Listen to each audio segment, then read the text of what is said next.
Acabou com o saldo do meu pré-pago? Você vai pagar 1000 vezes por isso. Fui para o ensino médio no início de 2010, pouco antes dos smartphones realmente decolarem. Ganhei meu primeiro telefone pouco antes de começar a sexta série. Era um telefone deslizante com um plano pré-pago que custava 10 centavos de dólar por minuto para chamadas e por mensagem de texto enviada ou recebida. Pior ainda, enviar ou receber fotos custa 25 centavos de dólar cada. Era muito caro, e meus pais só me davam 100 dólares por ano para isso. Se eu ultrapassasse o valor, tinha que cobrir o resto com meu dinheiro limitado de aniversário e Natal que tinha. Felizmente, a maioria dos meus amigos ajudou-me a preservar o equilíbrio. Eles ligavam e eu deixava a ligação cair, mas imediatamente ligava de volta em um telefone fixo para que não contasse como uma ligação, e eles me mandavam um e-mail ou uma mensagem no Skype para a maioria das coisas. Tudo estava bem até Derek se juntar ao grupo na sétima série. No começo achamos que ele era engraçado, mas rapidamente nos cansamos dele, pois ele era muito desagradável e exibia muitos comportamentos antissociais. Ele começou o drama dentro do grupo de amigos e também causou problemas entre nós e outras crianças fora do grupo. Ele era manipulador e sempre bancava a vítima quando outros o criticavam por suas atitudes erradas, e ele sabia como encantar os pais, então se livrar dele era mais fácil falar do que fazer. Ele foi o único amigo que não respeitou minha situação telefônica. Ele frequentemente me mandava mensagens de texto com memes idiotas, embora eu tenha dito a ele várias vezes para apenas enviá-los por e-mail ou Skype para mim, já que as mensagens de texto gráficas eram caras. Infelizmente, bloquear números de telefone era um recurso que não estava disponível para esse plano pré-pago, então não havia nada que eu pudesse fazer enquanto ele enviava spam para meu telefone. Um dia ele ficou bravo comigo por algum motivo e enviou spam para meu telefone com memes. Ele deve ter me enviado mais de 100 lowcats por mensagem de texto. Ele continuou enviando até que eu perdi o serviço, pois o saldo do meu telefone estava esgotado. Como resultado, perdi os 40 dólares restantes em minha conta. Fiquei extremamente chateado e exigi que ele me pagasse os 40 dólares que me custou, mas ele recusou e disse que não era problema dele. Cheguei da escola muito chateado e contei ao meu pai sobre a situação, esperando que ele fosse rasgar a mãe de Derek e exigir o dinheiro, mas meu pai disse que não valia a pena a batalha. Até perguntei a ele sobre um tribunal de pequenas causas, mas ele disse que nem todas as batalhas valem a pena ser travadas e que o esforço não valia 40 dólares. Ele me levou à loja da operadora e colocou 50 dólares no telefone. A operadora mudou meu número de telefone e conseguiu bloquear o número de Derek. Inicialmente eles disseram que bloquear números de telefone não era possível com esse plano, mas meu pai insistiu e não sairia da loja até que eles o fizessem. Eu estava extremamente paranoico com o vazamento do meu número de telefone e com outras crianças enviando spam para ferrar comigo. Felizmente, meus pais compraram iPhones naquele verão e um para mim também. E o novo plano familiar tinha um plano de texto ilimitado. Mesmo assim, fiquei chateado com os 40 dólares que ele basicamente roubou de mim por maldade. Felizmente, não muito tempo depois, houve uma grande briga entre Derek e o resto do grupo de amigos no final do ano letivo e nós o expulsamos permanentemente do grupo. Ele foi excluído no ano seguinte, na 8ª série, ninguém tolerava mais suas atitudes. E ele mudou de escola no ano seguinte e nunca mais ouvimos falar dele. Alguns anos atrás, voltei para casa por alguns meses entre a formatura da faculdade e o início de um novo emprego no outro lado do país. Fui a algumas vendas de garagem num sábado de manhã e acabei na casa de Derek. Reconheci a mãe dele, mas acho que ela não me reconheceu. Acho que óculos e barba é tudo o que você precisa. Notei alguns guardanapos de Pokémon à venda e, quando os peguei para dar uma olhada, a mãe de Derek disse que seu filho foi obcecado por Pokémon durante toda a vida e que ela estava cansada das coisas de Pokémon ocupando sua casa por tantos anos. Eu disse que esses guardanapos eram para minha prima mais nova, que gosta muito de Pokémon, e perguntei se ela tinha mais alguma coisa de Pokémon. Ela disse que não sabia que as pessoas ainda gostavam disso e que havia algumas caixas no sótão com as coisas velhas do filho. Na verdade, Ela me levou para dentro da casa, onde eu nunca imaginei que voltaria a colocar os pés lá dentro, e me deixou subir a escada do sótão e tirar várias caixas grandes para olhar. O primeiro tinha enfeites de Natal e outras porcarias, mas eu surtei por dentro quando ela abriu uma caixa cheia de videogames Pokémon nas caixas originais, embora eu tenha mantido a calma por fora. A razão pela qual concordei em entrar foi porque eu tinha esperança de que esse cenário exato acontecesse. Veja, eu sabia que Derek era obcecado por Pokémon. Nosso grupo de amigos gostava de Pokémon antigamente, mesmo quando outras crianças achavam que não era legal, mas Derek estava em um nível totalmente diferente. Ele se gabava de sua coleção de Pokémon o tempo todo. Na época ele tinha todos os jogos da série principal na caixa original, e em ótimo estado, como ele sempre tinha que adicionar sua coleção. Ele gritou comigo por tocar em um dos jogos. Ninguém tinha permissão para tocá-los, exceto ele. Ele tinha muitos jogos antigos da Nintendo em excelentes condições, mas Pokémon era seu favorito. Ele teve alguns incidentes com sua mãe danificando ou jogando fora suas coisas. Não foi por maldade, mas apenas por ignorância, já que ela não achava que os jogos ou itens colecionáveis tivessem algum valor. Avançando até os dias de hoje, eu estava pensando nisso quando perguntei à mãe dele se ela tinha alguma outra coisa de Pokémon. Ela acabou trazendo a carga-mãe. Abrimos todas as caixas que ela me mandou trazer. Dentro das caixas estava a querida coleção de jogos de Pokémon, todos muito bem conservados, além de vários consoles Nintendo, centenas de jogos, 2 dezenas de fichários cheios de cartas de Pokémon.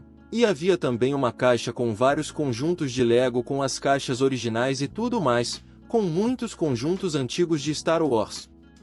Quando vi Jango Fett, soube que havia encontrado ouro. Eu disse a ela que também gostava de Legos antigos e perguntei quanto custavam as 5 caixas de jogos, cartas e conjuntos de Lego, e ela pensou por um segundo e disse $100 por caixa, ou $400 pelos 5. Eu disse a ela que pegaria tudo e corri para chegar ao caixa eletrônico. Coloquei as 5 caixas na caminhonete do meu pai e fui imediatamente para casa. Eu sabia que havia potencialmente dezenas de milhares de dólares em mercadorias aqui. Essa era a pontuação de uma vida e finalmente me senti justificado pelos $40 que Derek havia tirado de mim anos atrás. Acabei dando tudo para meu tio, que é revendedor amador do eBay. Ele se ofereceu para vender tudo, estava disposto a se esforçar e vender tudo individualmente, apesar da minha insistência. Disse que não aceitaria mais do que 10% dos lucros, depois de todas as taxas e impostos. Examinamos e registramos cada item junto com o valor estimado, e o total do lote foi de cerca de $40 mil. 40 mil era um número poético, já que era 1000 vezes o valor do que Derek roubou de mim anos atrás.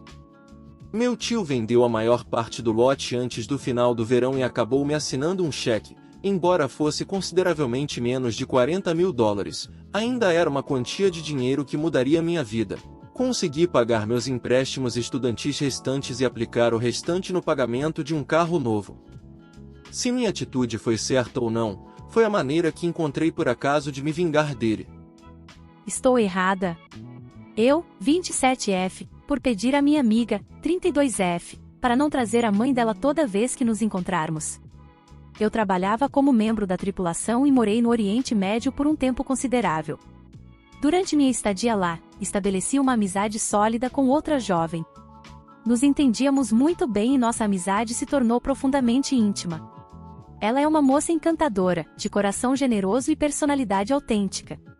Conversamos praticamente todos os dias pelo WhatsApp. Atualmente, ela ainda reside no Oriente Médio, enquanto eu retornei ao Reino Unido, o que naturalmente reduz nossos encontros. No entanto, quando ela faz escalas no Reino Unido, nos encontramos sem falta. Enquanto eu ainda estava no Oriente Médio, nos encontrávamos um pouco mais frequentemente. Curiosamente, ela sempre trazia sua mãe nos encontros. A mãe dela reside no Reino Unido e costuma voar para visitá-la.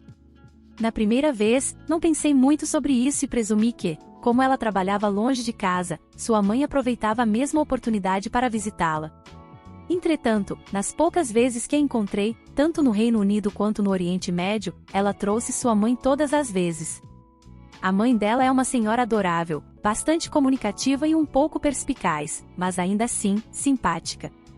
Quando estamos todos juntos, nos reunimos em um pequeno café. Infelizmente, acabo tendo dificuldade em manter uma conversa direta com minha amiga, pois a mãe dela monopoliza completamente o diálogo.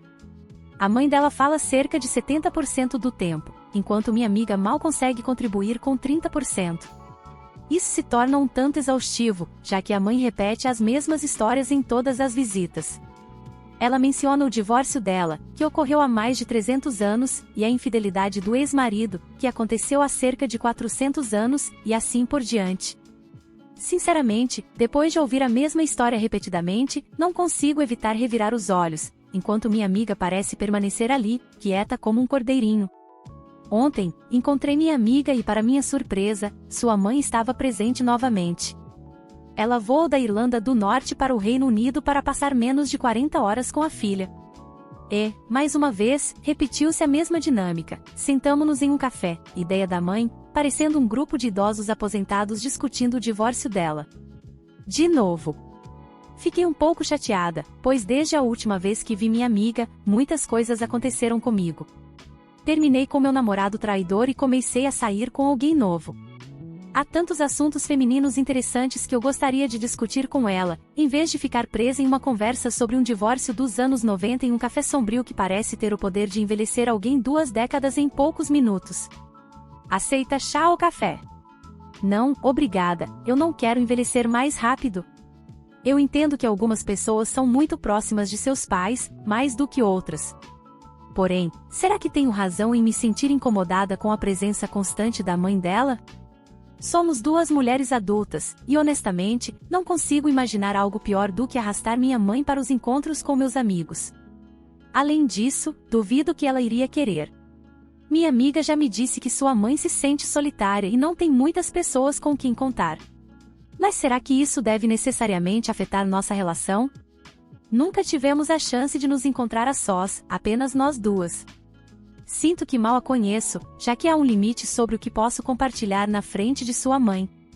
Minha amiga me convidou para nos encontrarmos novamente no final do mês, dizendo vamos nos reunir em um café agradável, e minha mãe vai estar lá também.